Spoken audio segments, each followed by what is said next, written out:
හිතන්නේ ඔයගොල්ලන්ට කෙනෙක් අය කියලා දුන්න නොසලකා හැරීම ගැන. හරිද? මොකද්ද නොසලකා හැරීම කියුව කියලා අයියා කියපුවායින් පොඩ්ඩක් කියමු බලන්න පොඩි අදහසක් දෙකක් හැමෝම. මොනවද අයියා කිව්වේ? දැන් ඔන්න මම දැක්ක හැමෝම හොඳට අහගෙන හිටියා සමහරු කතා කරා. බලමු අයියා මොනවද කිව්වේ නොසලකා හැරීම ගැන? යාළුවෝ නොසලකා හරින්න එපා. යාළුවෝ ෆෝන් කරන්න එපා. ඒ කියපු දෙයට මම තව සූටි දෙකක් එකතු කරන්න කැමතියි. නොසලකා හැරීම ගැන කතා කරද්දී. ළමයි විදියට වගේම මිනිස්සු විදියට අපිට මූලික මේ අයිතිවාසිකම් තියෙනවා. ඒ වගේ නෑ මූලික අවශ්‍යතා තියෙනවා. මොනවාද අපිට ජීවත් වෙන්න අවශ්‍ය? ඉගෙන ගන්න ළමයි විදියට, ඉස්කෝලෙන් ළමයි විදියට අපිට මොන වගේ දේවල්ද සාමාන්‍යයෙන් අපේ එදිනදා ජීවිතේ අවශ්‍ය වෙන්නේ? අපිට මොනවද ඕන? එතනද? අපිට ඕන ජීවත් වෙන්න ඕන වෙන දේවල් මොනවද ඕන? ආහාර ඕනනේ. තා මොනවද අපිට ඕනේ? අපිට කැම බීම ඕන. අයියෙන් කිය. සමත් අයියෙන් කිය. අඳුම් ඕන ලස්සනේ. තා මොනවද?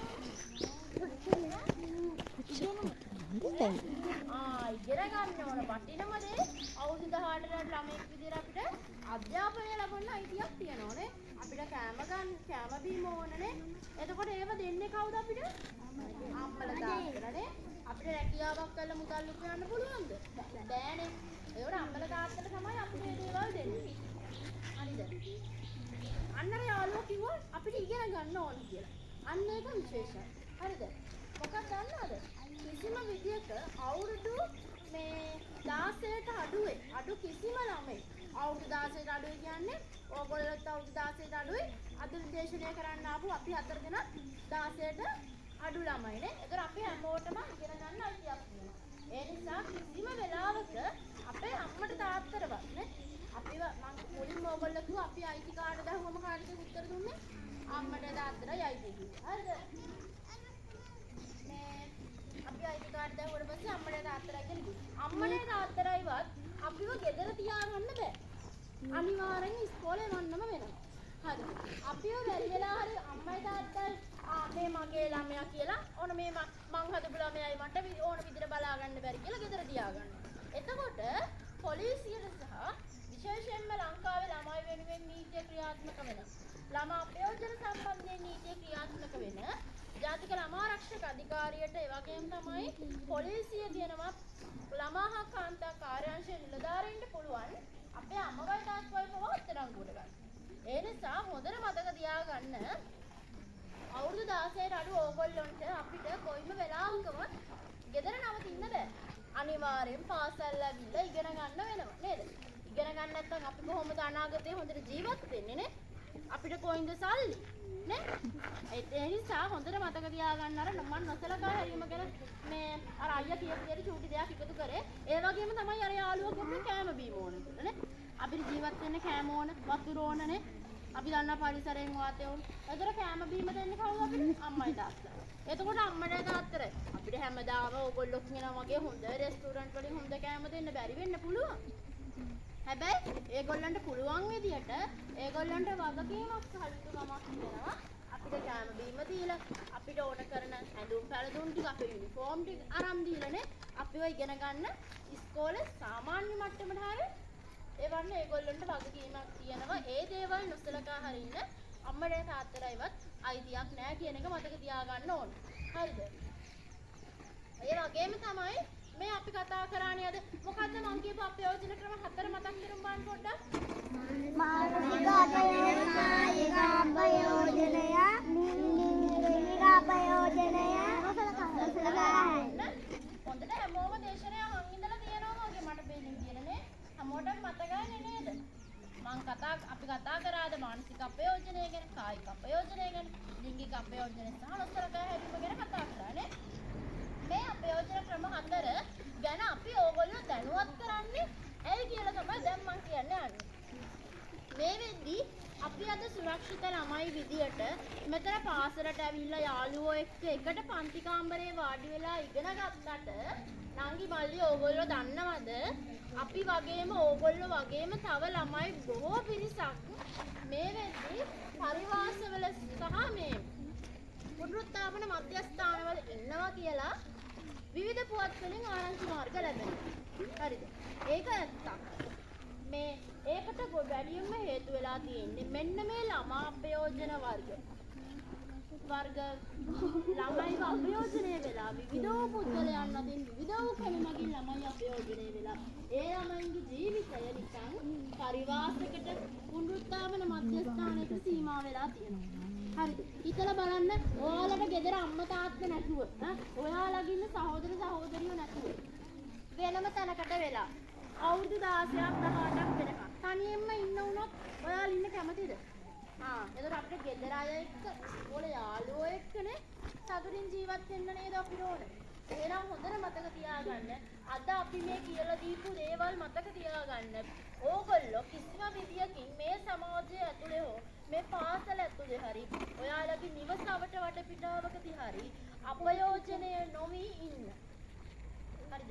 කිසිම විදියකින් ඔයාලගේ ශරීරයට හරි ඔයාලගේ මානසිකත්වයට හරි කිසිම හානියක් නොවෙන්න ඉන්න වග බලා ගන්න තමයි ආදරණීය නංගිලා මයිලා හැමෝටම අද අපි ශික්ෂකානා උපතිවරු විදියට මෙතෙන්ට අවිල්ලා ඕගොල්ලන්ට මේ දේශනය කළා. කලිනුත් අපි මේ දේශනය කරා. නැවතත් අපි ඕගොල්ලන්ට මේක මතක් කරලා දුන්නේ. ඊට පස්සේ අරංගල ඉස්කෝලේ ඉන්න මේ 1-5 ශ්‍රේණි වල නංගිලා මාලිලා ටික කිසිම විදියකින් ළමා අපයෝජනයකට ගොදුරු වෙනවද? නෑ. දැන් ඕගොල්ලෝ හැමෝම දන්නවත් ළමා අපයෝජනය ගැන. හරිද? වැඩි හිටියන් අතින් විශේෂයෙන්ම නන්නාදුර වැඩි හිටියන් අඳුරන්නේ නැති අය දන්න කියන අය වුණත් වෙන්න පුළුවන්. හරිද? ඕගොල්ලෝ හිතනවානේ ගොඩක් වෙලාවට අපි නිවුස් වල අහන්න දකිනවා ගෑල් ළමයි පිරිමි ළමයි දෙගොල්ලම විවිධ අපයෝජනයන්ට ලක් වෙලා මේ දන්න කියන අයකින්. හරිද? ඒ නිසා මතක තියාගන්න මං කිව්වනේ අපේ ශරීරයට අපේ මානසිකත්වයට හානියක් කරන අයගෙන් පුළුවන් තරම් ඈත් වෙන්න. Tamante ඒ වගේ බලහත්කාරකමක් කවුරු හරි කරනවා නම් තමන්ගේ අම්මා තාත්තා ගුරුවරයා හන්දියේ දැනුවත් කරන්න වග බලා ගන්න. තමන්ගේ ආරක්ෂාව ගැන තමන් සහතික වෙන්න ඕන. හරිද? මින් ඉදිරියට අපේ පාසල තුල ඔන්න කිසිම විදියකින් අපේ ළමා ප්‍රයෝජන වෙනවද නැහැ. පන්ති ඇතුලේ යාළුවෝ මේ මානසික අපයෝජනය කරනවද? නෑ. එහෙනම් ඔන්න මේ අපේ දන්න දැනුම මට්ටම ඕගොල්ලොත් එක්ක බෙදා හදා ගන්න තමයි අපි අද ආවේ. කවිෂාක මේ ෆෝන් නම්බර් එකත් කිව්වනම් හොඳයි නේද? 1929 පුතේ. ඊළඟට වැදගත්ම දේ තමයි මේ විදිහේ ළමා අපයෝජනයක් වෙනවනම් දාප් දන්නව ළමා අපයෝජනකේ මොනවද? හරිද? මේ විදිහේ ළමා අපයෝජනයක් වෙනවනම් ඔන්න අපි හිතමු ඔයාට කවුරුවත්ම මේ කවුරුවත් නැති වෙන්න බෑනේ. දැන් කවුරුවත් මෙතන නොසලකා හරින්නේ නෑනේ. බරපතල තත්ත්වයක්. වැඩි විශේෂ මොන ඉදර බලන්න නිදි කතරවීම වගේ දේවල් ගෑල් ළමයින්ට පිරිමිලා ගෑල් ළමයින්ට උනොත් ඒ වගේ බරපතල මත්ද්‍රව්‍ය ප්‍රශ්නයක්. අපි දන්නවනේ මේ සමාජය තුළනේ මේ ආසන්න ප්‍රදේශවල මත්ද්‍රව්‍ය කියන දේවල් සෑහෙන මේ භාවිත වෙනවා. ඒ කිසිම අවස්ථාවක වැරදිලාවත් ඒ වගේ දේවල් වලට නම් ඇබ්බැහි වෙන්න එපා. පුංචි වුණාට ඔයාලා බුද්ධිමත් වෙන්න. තමන්ගේ නන්නාඳුනන දේවල් නන්නාඳුනන පිරිස සමග ගනුදෙනු කරද්දී වගේම අඳුරන අය එක්ක ගනුදෙනු කරද්දී සෑහෙන පරිස්සම් වෙන්න ඕන. මතක් කරගන්න දුරකථන අංකයක්. ඒ අංකය තමයි 19යි 29. මතක තියාගන්න ලේසි. 19යි 29. ඉලක්ක හතරයි තියෙන්නේ. හැමෝම කියමු බලන්න 19යි 29. 19යි 29. මෙන්න මේ අංකෙට ඔයගොල්ලෝ කතා කරන්න ඕනේ මොන වගේ අවස්ථාවකද දන්නවද? ඉතින් ඔයාට යාළුවෙක් හරි ඔයාට හරි මොනම හරි විදියකින් අර මං අපි කලින් කියලා දීපු විදිය අපයෝජනයක් වුණොත් ඔයාලා අන්නේ අංකෙට කතා කරන්න ඕනේ. ඔයාගේ අම්මා වැඩිහිටියෝ ගුරුවරු අන්නේ අංකෙන් උදව් උපකාර ලබා ගන්න පුළුවන්. අන්නේ වෙන අපයෝජනය නවත්තන්න. හරිද? මේ මොකක්ද අංකේ? මොකක්ද? මේ අංකෙට කතා කරලා ඕගොල්ලන්ට හරි ඕගොල්ලන්ගේ අවට යාළුවෙක්ට හරි වෙන ඕනම විදියට අමාපයෝජනයක් නවත්තන්න ඒ වෙනුවෙන් උපදෙස් ගන්න ඒ වෙනුවෙන් උදව් ලබා ගන්න පුළුවන් මේ අංකෙට කතා කරලා.